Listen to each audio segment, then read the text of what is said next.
الحمد لله نحمده ونستعينه ونستغفره ونؤمن به ونتوكل عليه ونعوذ بالله من شرور أنفسنا ومن سيئات أعمالنا من يهده الله فلا مضل له ومن يضلله فلا هادي له ونشهد أن لا إله إلا الله وحده لا شريك له ونشهد أن محمدًا عبده ورسوله أما بعد فأعوذ بالله من الشيطان الرجيم بسم الله الرحمن الرحيم ألف لام ميم ذلك الكتاب لا ريب فيه هدى للمتقين وقال تعالى في موضع آخر وننزل من القرآن ما هو شفاء ورحمة للمؤمنين وقال النبي صلى الله عليه وسلم خيركم من تعلم القرآن وعلمه او كما قال علیہ الصلاۃ والسلام۔ یا رب مجھ پر کرم تو اگر کرے، یا رب مجھ پر کرم تو اگر کرے، وہ بات دے زباں پہ جو دل پر اثر کرے۔ یا الہی ہمیں عامل قرآن کر دے، یا الہی ہمیں عامل قرآن کر دے، پھر نئے سرے سے مسلمان کو مسلمان کر دے۔ دنیا کے شاعروں کا دیوان پڑھ کے دیکھو، پھر اس کے بعد رب کا قرآن پڑھ کے دیکھو، آنکھیں بھی ہوں گی ٹھنڈک، دل بھی بنے گا گلشن، صرف ایک بار سورہ رحمان پڑھ کے دیکھو۔ وہ معزز تھے زمانے میں مسلمان ہو کر، وہ معزز تھے زمانے میں مسلمان ہو کر، اور ہم خوار ہوئے تارک قرآن ہو کر۔ محترم حضرات، عزیز دوستو، نوجوان ساتھیوں، اللہ تبارک و تعالی نے اس دنیا میں بعض کو بعض پر فضیلت عطا فرمائی ہے۔ اللہ تبارک و تعالی کا ارشاد ہے فضل اللہ بعضکم علی بعض، کہ ہم نے بعض کو بعض پر فضیلت اور فوقیت عطا کی ہے۔ اور یہ فضیلت اور فوقیت اس لیے عطا کی گئی ہے کہ ان کو علم الہی عطا کیا گیا ہے، اور جن لوگوں کو علم الہی یعنی علم قرآن عطا کیا جاتا ہے تو نبی پاک صلی اللہ علیہ وسلم نے ان کی خاص طور پہ تعریف اور فضیلت بیان فرمائی ہے۔ اس لیے کہ ایک مرتبہ سیدنا حضرت ابو بکر صدیق رضی اللہ عنہ نے نبی پاک صلی اللہ علیہ وسلم سے سوال کیا، یا رسول اللہ، ہم میں سب سے بہترین شخص کون ہے؟ اگر اس زمانے میں ہم سے سوال کیا جاتا تو ہم جواب دیتے کہ جس کے پاس بڑی بڑی بلڈنگیں ہو، جس کے پاس بینک بیلنس ہو، جس کے پاس کار کوٹھی ہو، جس کے پاس بڑی بڑی جائیداد ہو، جس کی عزت اور شہرت ہو، خاندانوں میں رشتہ داروں میں، وہ سب سے بہترین آدمی ہے۔ لیکن قربان جائیے آقا مدنی محمد الرسول اللہ صلی اللہ علیہ وسلم پر کہ آپ نے فرمایا خیرکم من تعلم القرآن وعلمہ، کہ تم میں سب سے بہترین شخص وہ ہے جو قرآن کو سیکھے اور سکھائے۔ تم میں سب سے بہترین شخص وہ ہے جو قرآن کو پڑھے اور پڑھائے۔ ایک جگہ ارشاد فرمایا اقرأ وارتقی ورتل کما کنت ترتل فی الدنیا فإن منزلک عند آخر آیۃ تقرؤها، کہ کل قیامت کے دن حافظ قرآن سے کہا جائے گا کہ تو قرآن پڑھتا جا اور جنت کے درجوں پر چڑھتا جا، اور ٹھہر ٹھہر کر پڑھ جیسا کہ تو دنیا میں ٹھہر ٹھہر کر پڑھا کرتا تھا، بس تیرا مقام اور ٹھکانہ وہی ہے جہاں تو آخری آیت پر پہنچے۔ ہمارے اور آپ کے آقا محمد رسول اللہ صلی اللہ علیہ وسلم نے ارشاد فرمایا کہ جو شخص قرآن پڑھے اس پر عمل کرے، کل قیامت کے دن اس کے والدین کو سورج سے بھی زیادہ روشن تاج پہنایا جائے گا۔ غور کرنے کا مقام ہے کہ جب اس کے والدین کو اس قدر گرا انعام سے نوازا جائے گا، اتنی قیمتی انعامات سے نوازا جائے گا، تو خود پڑھنے والے کے مقام و مرتبہ کا کیا ہوگا؟ کل قیامت کے دن جب کہ نفسی نفسی کا عالم ہوگا، خوف و دہشت کا ماحول ہوگا، کوئی کسی کا پرسان حال نہ ہوگا، باپ بیٹے سے بھاگے گا، بیٹا باپ سے بھاگے گا، اس دن حافظ قرآن 10 ایسے لوگوں کی شفاعت فرمائیں گے جس کے اوپر جہنم واجب ہو چکی ہوگی۔ اللہ تبارک و تعالی اس حافظ قرآن کی شفاعت کو قبول کریں گے اور اس کو جنت نصیب فرمائیں گے۔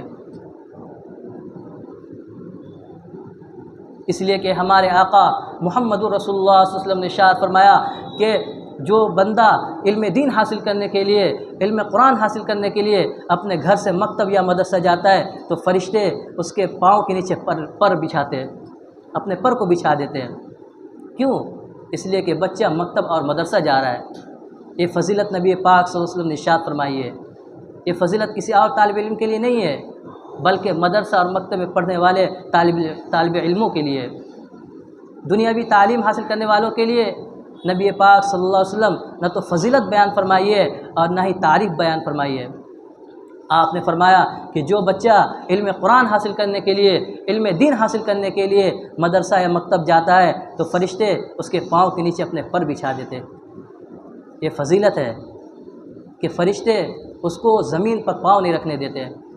آج ہم میں جہاں بہت ساری خرابیاں پیدا ہو گئی ہے، وہاں یہ خرابی یہ بھی پیدا ہو گئی ہے کہ ہم اپنے بچیوں کو اسکولوں اور کالجوں میں بھیجنا ضروری سمجھنے لگے، لیکن مدرسہ یا مکتب میں بھیجنا غیر ضروری تصور کرتے ہیں۔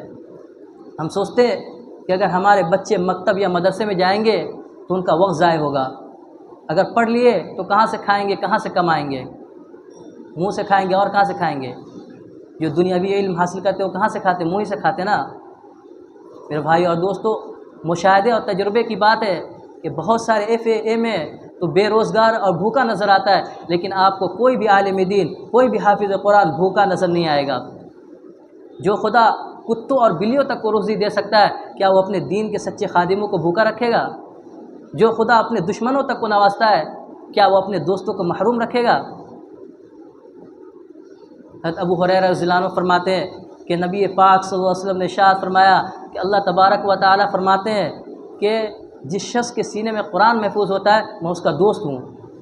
اللہ تبارک و تعالی اس بندے سے محبت فرماتے ہیں جس کے سینے میں قرآن محفوظ ہوتا ہے۔ اللہ تبارک و تعالی ارشاد فرماتے ہیں کہ جو شخص حافظ قرآن سے، حاملین قرآن سے بغض اور دشمنی رکھتا ہے، گویا وہ میرے حبیب محمد رسول اللہ صلی اللہ علیہ وسلم سے بغض اور دشمنی رکھتا ہے، اور جو میرے حبیب سے بغض اور دشمنی رکھتا ہے وہ مجھ سے بغض اور دشمنی رکھتا ہے، اور جو مجھ سے بغض اور دشمنی رکھتا ہے اس کا ٹھکانہ جہنم ہے۔ اور فرمایا کہ جو بندہ حافظ قرآن سے، حاملین قرآن سے محبت کرتا ہے وہ میرے حبیب سے محبت کرتا ہے، اور جو میرے حبیب سے محبت کرتا ہے گویا وہ مجھ سے محبت کرتا ہے، اور جو مجھ سے محبت کرتا ہے اس کا ٹھکانہ جنت ہے۔ آج ہم میں جہاں بہت ساری خرابیاں پیدا ہو گئی ہے، وہاں ایک خرابی یہ بھی ہے کہ ہم حافظ قرآن سے، حاملین قرآن سے، علماء کرام سے نفرت اور بغض رکھتے ہیں، ان کو نفرت کی نگاہ سے دیکھتے ہیں۔ اللہ معاف فرمائے، ہم نے بعض جگہ دیکھا مسجدوں کے اندر، ممبئی کے اندر، کہ لوگ جس امام کے پیچھے نماز پڑھتے ہیں باہر اسی کی برائی کرتے ہیں، جس امام کے پیچھے نماز پڑھتے ہیں باہر جا کے اسی کی غیبت کرتے ہیں، اسی کے خلاف بولتے ہیں۔ جو امام ہمیں نماز پڑھا کر جنت میں لے جاتا ہے اسی کے خلاف بولتے ہیں۔ جو امام، جس امام کی تقریر سن کر، خطبہ سن کر اپنے آپ کو سیدھے راستے پر لاتے، صراط مستقیم پر لاتے ہیں، اسی کے خلاف بولتے ہیں۔ کیا اللہ کو منہ دکھائیں گے؟ کیا اللہ کو جواب دیں گے؟ علامہ نبی رحمۃ اللہ علیہ فرماتے ہیں کہ جو شخص عالم دین سے، حافظ قرآن سے نفرت اور بغض رکھتا ہے، اس کے مر جانے کے بعد اس کی قبر کھود کر دیکھ لینا، اس کا چہرہ سیاہ ہوا ہوگا، کالا پڑ گیا ہوگا، اور اس کا چہرہ قبلے سے پھرا ہوا ہوگا۔ میرے بھائی اور دوستو، ان سب چیزوں سے ہمیں بچنے کی ضرورت ہے۔ آج ہمارے پاس دنیا کی ہر چیز سیکھنے کے لیے وقت ہے، لیکن ہمارے پاس قرآن سیکھنے کے لیے، پڑھنے پڑھانے کے لیے بالکل بھی وقت نہیں ہے۔ اللہ تعالیٰ کا ارشاد ہے وَنُنَزِّلُ مِنَ الْقُرْآنِ مَا هُوَ شِفَاءٌ وَرَحْمَةٌ لِّلْمُؤْمِنِينَ، کہ ہم نے قرآن نازل کیا، شفا بھی رکھی ہے، اور قرآن مومنین کے لیے رحمت ہے۔ قرآن کلام اللہ ہے، ساری کائنات کے لیے رحمت ہے۔ کلام اللہ کے معنی اللہ سے گفتگو، اللہ سے بات چیت، یا اللہ کی طرف سے بہترین تحفہ جو اللہ نے اپنے بندے کو عطا کیا ہے۔ آج بہت سی قومیں قرآن کریم پڑھنے پر مجبور ہے۔ یہود و نصارہ جو مسلمانوں کے سخت دشمن ہے، اسلام کے حقیقی دشمن ہے، اللہ ان کے رسول سے ان کو بغض ہے، لیکن وہ بھی آج قرآن کی حقانیت کو تسلیم کرنے پر مجبور ہے۔ قرآن کریم پر ریسرچ کرنے کے بعد اپنے آپ کو مادی اعتبار سے دنیا کے سامنے پیش کرنے والی قوم، اپنے آپ کو ترقی یافتہ بنا کر دنیا کے سامنے پیش کرنے والی قوم یہ کہنے پر مجبور ہے کہ مسلمانوں کے پاس اتنی اچھی کتاب رہنے کے باوجود آج مسلمان ذلیل و خوار کیوں ہے، رسوا کیوں ہے، یہ ہم سمجھنے سے قاصر ہے۔ ہمارے نبی پاک صلی اللہ علیہ وسلم خود بھی قرآن کریم کی تلاوت فرمایا کرتے تھے اور صحابہ کرام کو بھی ہدایت دیتے تھے کہ وہ قرآن کی تلاوت کرے۔ حضرت عبد الرحمن بن عوف، حضرت عبداللہ ابن عباس، حضرت عبداللہ ابن مسعود، حضرت موسیٰ عشری، یہ صحابہ ایسے جو نمایاں ہے جن کی تلاوت نبی پاک صلی اللہ علیہ وسلم سنا کرتے تھے۔ حضرت عبداللہ ابن عباس فرماتے ہیں، حضرت عبداللہ ابن مسعود فرماتے ہیں کہ ایک مرتبہ نبی پاک صلی اللہ علیہ وسلم نے مجھے حکم دیا کہ اے عبداللہ قرآن کی تلاوت کرو، مجھے ممبر پر بیٹھا دیا اور کہا کہ قرآن سناؤ۔ میں نے کہا یا رسول اللہ، میرے ماں باپ آپ پر قربان، آپ دوسرے سے قرآن سنتے ہیں؟ تم نے نبی پاک صلی اللہ علیہ وسلم نے ارشاد فرمایا ہاں بالکل، جس طرح قرآن پڑھنے میں مزہ آتا ہے اتنا ہی قرآن سننے میں بھی مزہ آتا ہے۔ جس طرح محبوب کو دیکھنے میں آنکھوں کو لذت اور خوشی حاصل ہوتی ہے، اسی طرح محبوب کا خط پڑھنے میں اور محبوب کا کلام پڑھنے میں آنکھوں کو لذت اور خوشی حاصل ہوتی ہے۔ حضور نے فرمایا اے عبداللہ قرآن کی تلاوت کرو۔ میں نے قرآن کی تلاوت کی، آپ صلی اللہ علیہ وسلم قرآن سننے لگے اور آپ کی آنکھوں سے آنسو جاری ہونے لگا۔ یہ نبی پاک صلی اللہ علیہ وسلم کو قرآن سے محبت تھی۔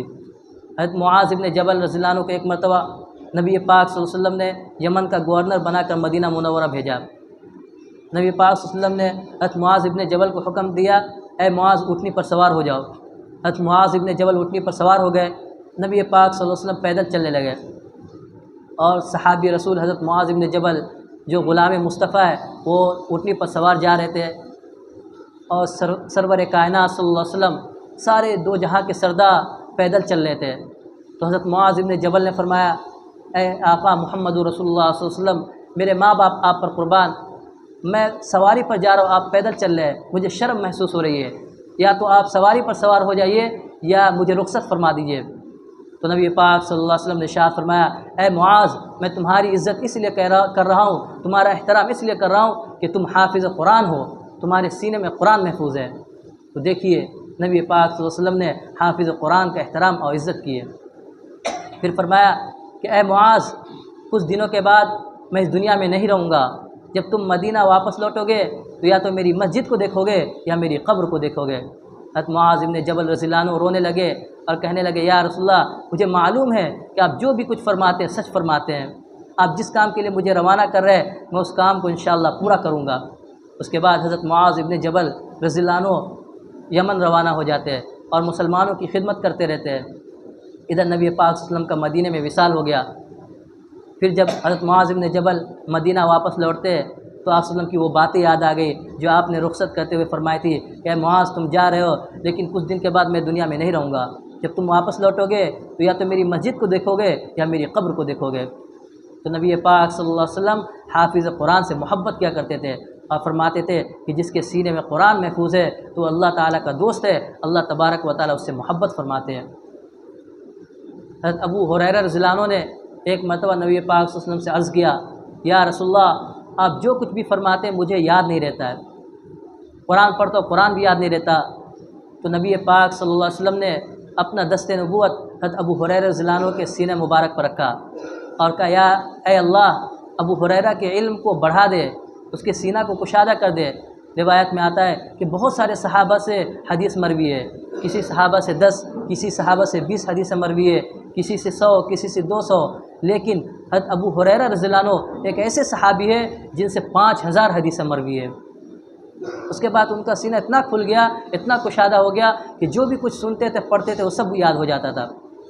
بعض علماء نے لکھا ہے کہ حضرت ابو ہریرہ رضی اللہ عنہ کو 2500 حدیثیں یاد ہے۔ نبی پاک صلی اللہ علیہ وسلم نے ارشاد فرمایا کہ جو مسلمان، جو مومن 40 حدیثیں یاد کرے تو کل قیامت کے دن اس کی شفاعت میرے ذمہ واجب ہے، اس کے اوپر جنت واجب ہے۔ لیکن افسوس کتنا بڑا مجمع ہے، 300 350 کا، لیکن اس میں سے کوئی شخص بھی یہ کہنے کو تیار نہیں کہ مجھے 40 حدیثیں یاد ہے۔ افسوس کی بات ہے کہ جس قوم کے پاس اتنا بڑا سرمایہ ہو، جس قوم کے پاس اپنے نبی کی اتنی بڑی دولت ہو، اتنی بڑی میراث ہو، وہ قوم اس دولت اور خزانے سے خالی ہو تو اس قوم سے کنگال زیادہ دنیا میں کوئی نہیں ہے۔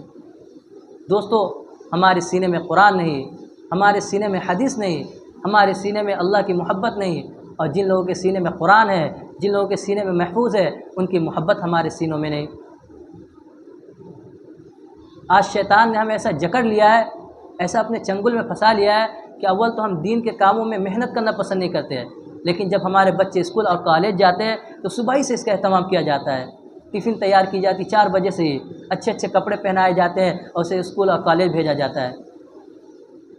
لیکن دوستو، ہم دیکھتے ہیں کہ مدرسہ اور مکتب میں جانے والے بچوں کی ماؤں کو اللہ ہدایت نصیب کرے کہ بعض دفعہ بچے ایسے آتے ہیں کہ ان کے منہ بھی دھلے ہوئے نہیں تھے، ان کے کپڑے بھی صاف نہیں ہوتے، ان کے چہرے پر رال کا نشان ہوتا ہے۔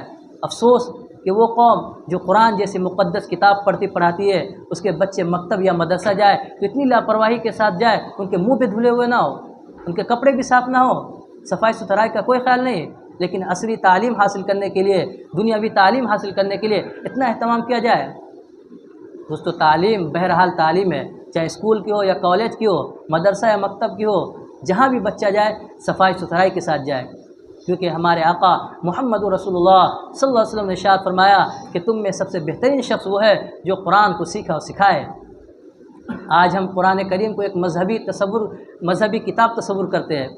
قرآن کے تعلق سے ان لوگوں سے پوچھیے جو سائنس پڑھا ہے، جنہوں نے سائنس کی تعلیم حاصل کی ہے۔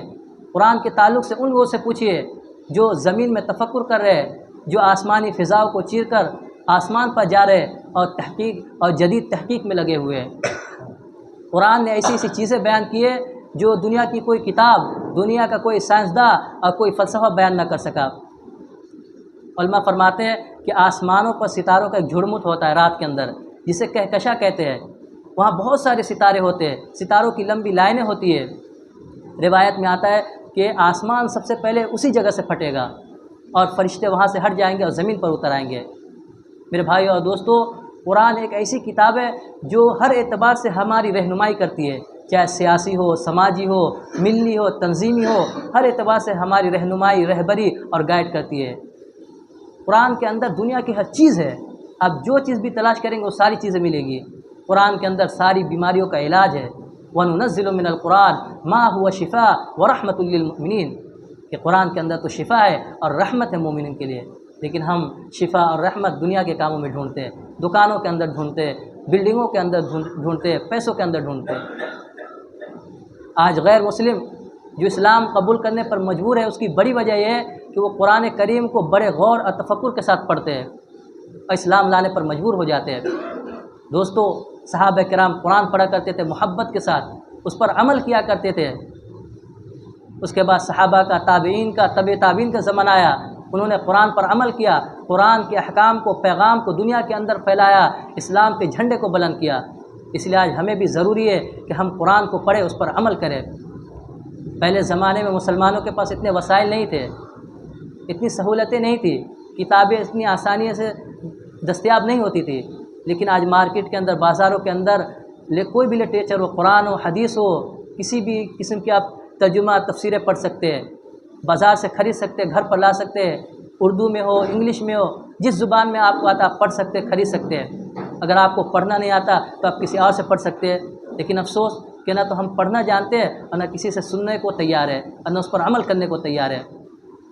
علامہ اقبال نے ایک زمانے میں یورپ کا دورہ کیا تھا، تقریباً 100 سال پہلے، تو انہوں نے ہندی مسلمانوں سے کہا تھا، اے مسلمانوں، ان مدارس کو، ان مکاتب کو، ان دینی دستگاہوں کو اپنے حال پر رہنے دینا، کیونکہ میں نے یورپ کا نظارہ کر کے آیا کہ انہوں نے قرآن کو چھوڑ دیا، دینی دستگاہوں کو چھوڑ دیا، مدارس مکاتب کو چھوڑ دیا، جس کا نتیجہ یہ نکلا کہ ساری کی ساری قومیں یہودیت اور نصرانیت کے ماحول میں رچ بس گئی۔ اللہ ہماری حفاظت فرمائے۔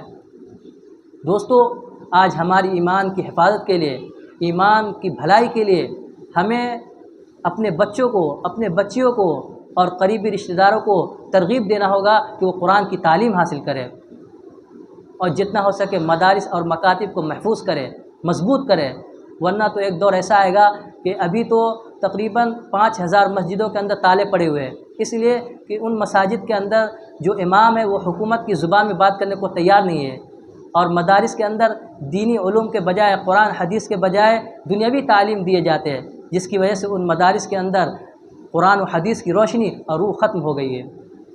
ہندوستان کا مسلمان تو بہت خوش نصیب ہے کہ یہاں بڑے بڑے مدارس ہے، مساجد ہے، مکاتب ہے، بڑے بڑے علماء ہے، یہاں کے لوگوں کو قرآن اور حدیث سے محبت ہے۔ اللہ ان لوگوں کی محبت کو برقرار رکھے۔ نبی پاک صلی اللہ علیہ وسلم نے ارشاد فرمایا خیرکم من تعلم القرآن وعلمہ، کہ تم میں سب سے بہترین شخص وہ ہے جو قرآن کو سیکھا اور سکھائے۔